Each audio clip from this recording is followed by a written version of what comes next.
when you're talking about land dispute, these people come with AK-49 in the night, and the villagers are asleep. The people doing the attacks are Muslims, and the people being killed are Christians. So you don't have land dispute here. What we have is land grabbing, ethnic cleansing. Ethnic cleansing. The USA will immediately stop all aid and assistance to Nigeria. We're going to do things to Nigeria that Nigeria is not going to be happy about, and may very well go into that now disgraced country, guns are blazing, to completely wipe out the Islamic terrorists who are committing these horrible, horrible atrocities. I'm hereby instructing our Department of War to prepare for possible action. If we attack, it will be fast, vicious, and sweet, just like the terrorist thugs attack our cherished Christians. These are cherished people. These are great people. Leave them alone. Warning, the Nigerian government better move fast before it's too late. If they don't, there's going to be hell to pay. It's impossible for there to be a religious persecution that can be supported in any way, shape, or form by the government of Nigeria at any level. In a strongly worded statement, President Tinubu asserts Nigeria's commitment to religious freedom, emphasizing that the Constitution guarantees protection for all citizens regardless of faith. According to him, religious freedom and tolerance has always been a core tenet of the collective identity and shall always remain so for Nigeria. He added that the characterization of Nigeria as religiously intolerant does not reflect, in his words, our national reality, nor does it take into consideration the consistent and sincere efforts of the government to safeguard freedom of religion and beliefs for all Nigerians. He made it clear that his administration has maintained an open engagement with Christian and Muslim leaders to strengthen national unity and address security challenges affecting communities across the country. The president added that Nigeria is willing to work with the U.S. and other international partners to promote understanding and cooperation on protecting communities of all faith. First tonight, Nigeria's Minister of Foreign Affairs, Yusuf Tugar, has dismissed claims by President Trump that the government is involved in religious persecution. Mr. Tugar said freedom of worship was guaranteed under the Nigerian constitution and insisted such acts were not supported by government at any level. President Trump had warned of possible military action and has threatened to cut aid. It's the first comment by a senior Nigerian government official following Mr. Trump's threats at the weekend. Meanwhile, China has weighed in on the issue, with a Chinese government spokesperson saying Beijing opposes nations using religion or human rights as an excuse to interfere in the internal affairs of other countries and threatening other countries with sanctions and force. General Security Appraiser Committee meeting, though this is a very special one, it's something we do periodically, but this was specifically convened because of the current development where Nigeria is being accused of persecuting Christians. But I want to make it categorically clear here, there are no Christians being persecuted in Nigeria. We're facing insecurity, especially terrorism, and it's something that's been affecting Nigeria for quite some time now. But as a group, talking about security heads, we've been doing our very best to checkmate this act of terrorism within the space of Nigeria. And you will recall recently, that's just last week, the President, Commander-in-Chief of the Armed Forces, President Bola Ahmed Tinubu, recalibrated the security architecture by bringing on board officers of proven integrity who are seasoned in asymmetric warfare to add impetus to our operations. I want to assure Nigerians going forward that we're going to add more to what we're doing, add more importance to our operations, and ensure that we checkmate this act of terrorism within Nigeria. And you know very well that terrorism is a global issue, it's a global problem. There are several countries that are challenged in that respect. And it calls for collective effort. So if we have countries out there who are ready to support Nigeria, we are ready to have them on board to help us checkmate the act of terrorism within the space of Nigeria. Mike, what can you tell us? Thanks, Raj, for having me. These killings happened 3 nights ago in a village called Waki village. and it is located in the southern part of Kaduna State, which is also part of the Middle Belt. On Sunday night, about 10 o'clock, Fulani militants stormed the village of Wake and started shooting sporadically into the village. And they killed about 7 persons there were killed.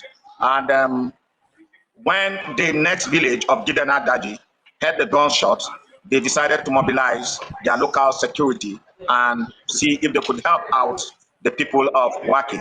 As the youth from Gidana Daji were going to Wake village to see if they could help out, they were ambushed by the same Fulani herdsmen, Fulani terrorists, and 2 of them were killed, bringing the number to about 9. So right now we have about 9 people killed, and about 5 were critically injured. I learned 1 also died, but I cannot confirm that. And the rest were taken to the hospital. A car was burnt and some houses were burnt. Now you will ask again, who are the perpetrators? Of course, they are Fulani militants. That is what we were told, because I was at Kachia yesterday, and what my people sources told me, they said they were shouting, Allahu Akbar, we will exterminate you, this infidel. That means Allah is great. We are going to wipe you off the face of the earth. And for now, that is how it is. The village of Wake is in mourning. The people of Gidanadaji too, they are mourning because they lost 2 young warriors who went to rescue or help out their neighbors. So right now we are having a terrible situation.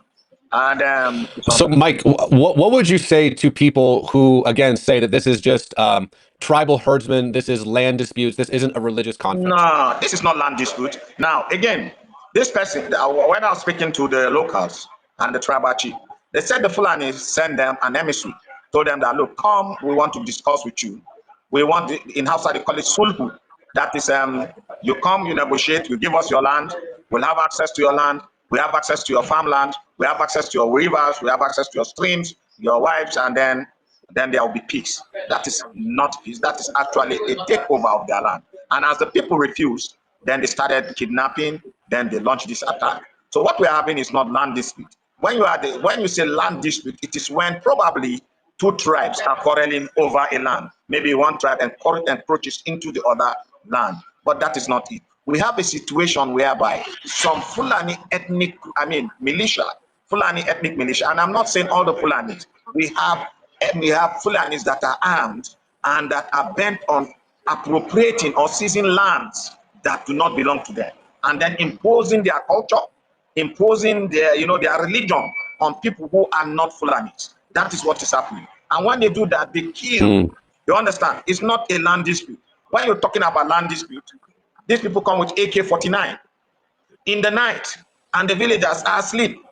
The people doing the attacks are Muslims, and the people being killed are Christians. So you don't have land dispute here. What we have is land grabbing, ethnic cleansing, and religious imposition.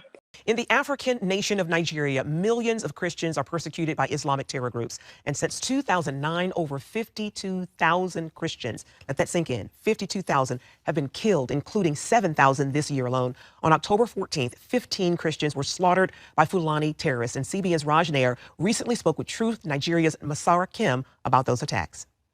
We have yet another horrible report to share with you out of Nigeria. Masara Kim from Truth Nigeria is here. Masara, give us the details.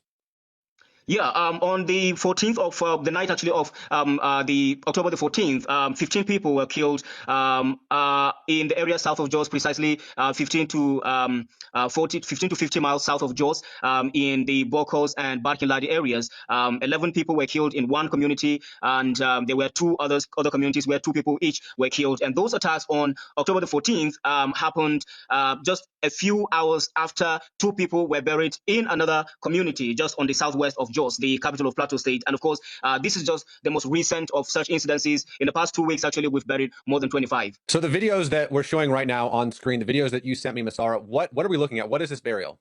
Yeah, so that was the burial of the 11 victims of the attack, attack of October the 14th in the village of Rachas. It's spelled Rachas, located in the Haipang district of Barkin Ladi County or local government in Nigeria. So this area is home to the only airport, and of course it's an international airport. It's called the Yakubu Gowon International Airport in Plateau State, which is heavily guarded. And this community has two prominent military checkpoints on the north and south of it. It's actually located on a highway, and of course, these checkpoints are just located about 1 mile away from this community on both sides of the road. But then again, this attack was launched, and 11 people were killed. 5 of them children from ages 2 to 5 actually. And of course, you look at those videos. I didn't share the most gory part. Of course, a lot of them you will see their brains hanging out. Of course, they shot them in close range, chiefly while they were sleeping at about 10 p.m. local time. Well, Masar, let me ask you this question. As you know, the Nigerian government is pushing back against these reports. I'm actually going to be interviewing some members of the Nigerian government here soon to hear their side of the story. But why, in your estimation, is the Nigerian government so anxious to say that what you're reporting and what all your colleagues are reporting at Truth Nigeria is in some way not accurate, or it's more of a tribal clash? It's not a genocide. It's not a Christian persecution. How would you respond to this push by the Nigerian government to, I don't know the word, maybe cover up what you guys are reporting? Yeah, so first of all, it's the culture of complicity, and secondly, the culture of denial, and of course, the corruption that is so endemic in Africa's most populous country, right? So first of all, most of these attacks are carried out in the full glare of the military, in the under the full watch, the watchful eyes of the military, and most of these these soldiers actually, sometimes when you get to them, you interact with them on a personal level, they tell you that usually they would have to wait for orders from Abuja, which never come, and sometimes they would have to wait for logistics. Sometimes they have vehicles without even gas. So how do they even respond? So sometimes it's really difficult actually to get these guys to even respond at the time you want them to. So that's actually part of the administrative problems that we have. And then, of course, on another level, you have also this culture of complicity. A lot of the terrorists, a lot of the soldiers are in active connivance with these terrorists. Sometimes, actually, I have interacted with, sources. Of course, our intelligence has shown us that sometimes these terrorists even buy time, literally pay for time, like time within which they will have to operate. And usually, you see this happening every now and then. The soldiers, there are military checkpoints and military bases dotted across the entire landscape, chiefly located within 1 to 2 mile distance. Yet the soldiers never show up. Sometimes, if they will show up several hours after the attack is complete, just like we had on the night of October the 14th. And what is even far more interesting is that the attack of this Tuesday, which was October the 14th, followed just few hours, less than 10 hours after a so-called peace meeting was held between Christian leaders and Muslim leaders, which was part of the efforts by the Nigerian authorities to just explain away, dismiss these attacks as mere clashes between sedentary farmers and semi-nomadic cattle herders. Now, again, if you remember, last week, it was on the 9th that we have had an interview where I told you about Christians who were slaughtered along a highway south of Jos.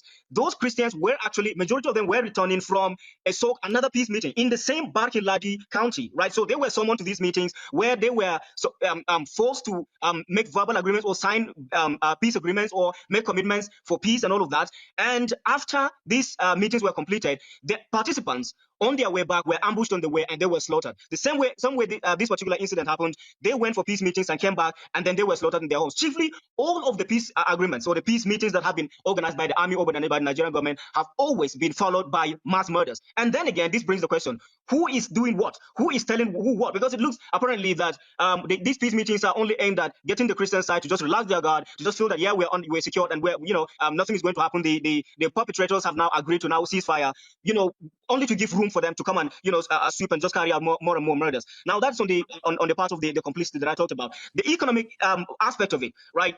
The corruption. Nigeria lives on foreign loans. Chiefly on foreign loans. That's on the one hand. Secondly, again, many Nigerian politicians have friends and allies and business and interests overseas, chiefly in the United States, and they feel that if this narrative, this campaign against the ongoing genocide succeeds, then Nigeria is going to be relisted as a country of particular concern, and that could mean sanctions, that could mean restrictions, trade restrictions, that could mean restrictions on arms purchase, that could mean restrictions on loans, that could mean restrictions even on travel against certain politicians, and that is what they don't want. It is Sharia law that was introduced. Surely, as we speak, Christians are under attack. The root cause of some of these problems that we're having in Nigeria, I mentioned that it is Sharia law that was introduced because Sharia facilitates violence. It is because of prayers that some of them are still alive. We thank God that the Western media is waking up to its responsibility to shine its light on what is going on in Nigeria, and we thank the news nation. He should keep the pressure on Nigeria until the Nigerian government investigates the violence and make every Christian, every Nigerian feel safe in Nigeria.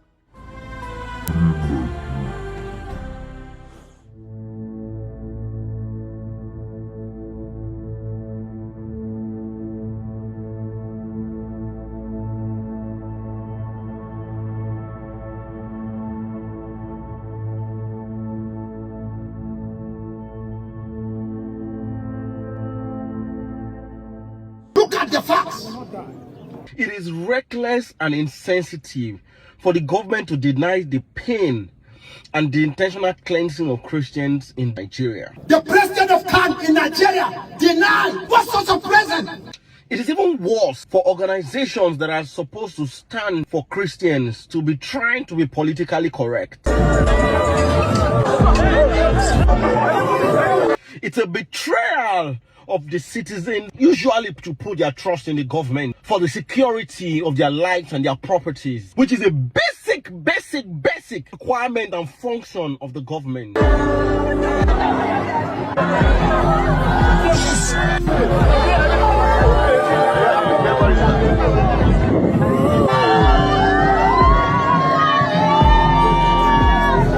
It is disrespectful to the victim.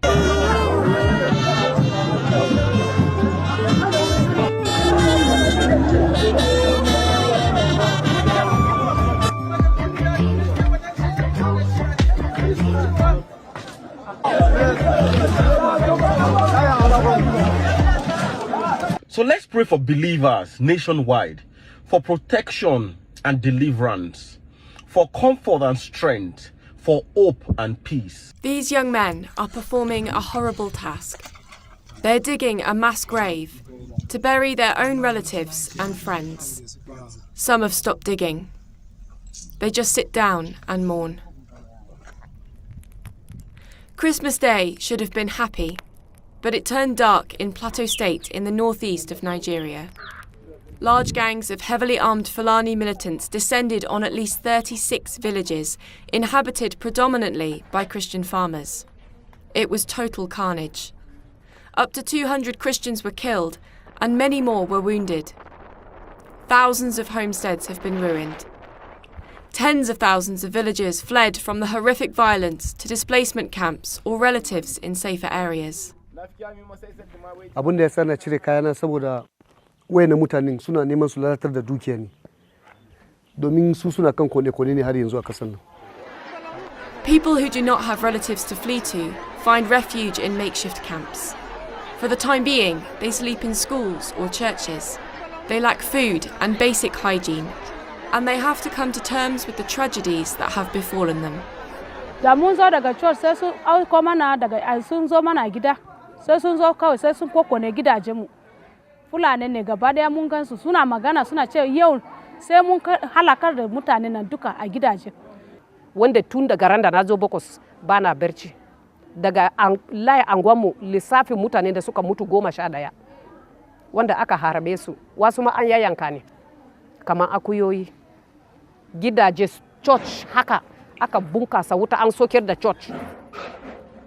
The stories that we hear from survivors are truly horrific. It's the Christians and the Muslims. Who cares? I don't know what's going on in Nigeria.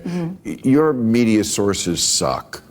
You are in a bubble. Not, and again, I'm not a Christian, but they are systematically killing the Christians in Nigeria. They've killed over 100,000 since 2009. They've burned 18,000 churches. This is so much more. These are their Islamists, Boko Haram. This is so much more of a genocide attempt than what is going on in Gaza. They are literally attempting to wipe out the Christian population of an entire country. Where are the kids protesting this? Yeah. Thank you. Thank you. So no one will talk about it, so thank you. Absolutely. It's Africa. That's why no one's talking about it, and they should be. You can't read about it in mainstream media. It's sad, so thank you for bringing it up. Well, because the Jews aren't involved. That's why. It's the Christians and the Muslims. Who cares?